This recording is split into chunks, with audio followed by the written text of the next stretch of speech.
This video aims to showcase the switch case example. The options on the screen will be checked according to the corresponding number on the ESD spin box. When the value 3 is shown, only option 3 will be checked.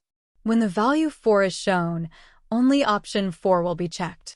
When the value 7 is shown, only option 7 will be checked, and when the value 8 is shown, only option 8 will be checked. For all other values, the default will be reset, where none of the options will be checked.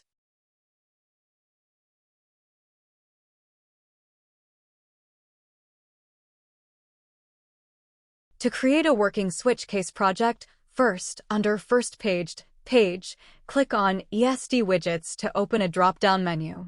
Next, drag and drop ESD Spinbox into First Page. After that, drag and drop ESD Radio button into First Page 4 times.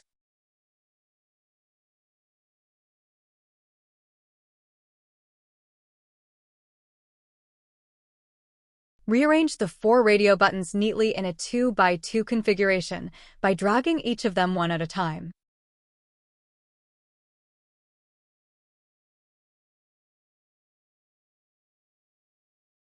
Once that is done, drag and drop ESD Label widget into First Page.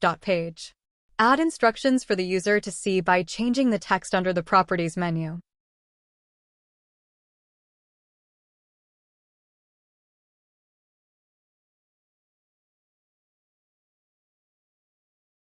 Next, expand the Logic Node Editor by dragging the middle slider to the left.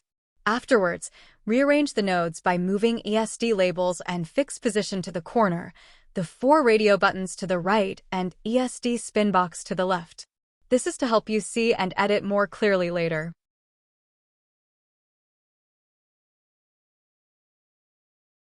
Next, drag and drop ESD Radio Group under the Widgets menu into First Page.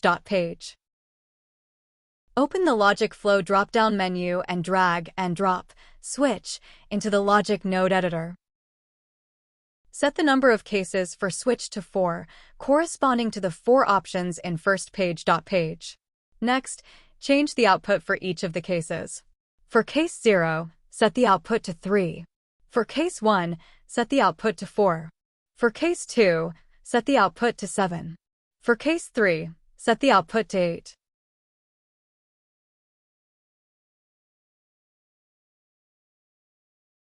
Change the text of each of the ESD radio button under the Properties menu to match the output value for each of the switch cases.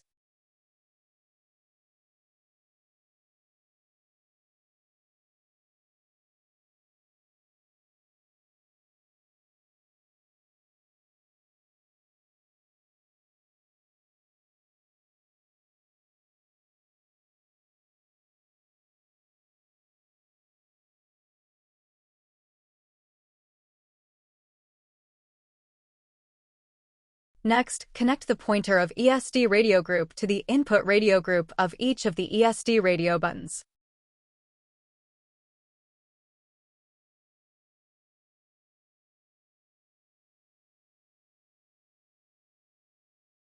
Connect the output of each of the cases in the switch to the input check of each of the corresponding ESD radio buttons.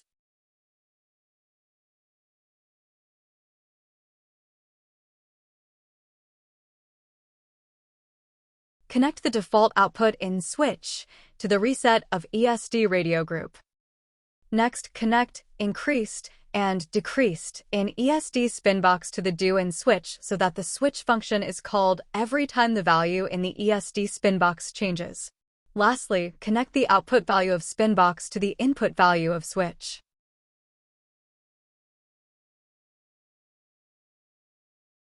You have now completed the switch case project. To test if it is working, first, click on the Save All icon. Next, click on App Main and click on the Recompile icon. After compilation is complete, ensure that App Main is running. As you can see, the switch value project is now complete and working.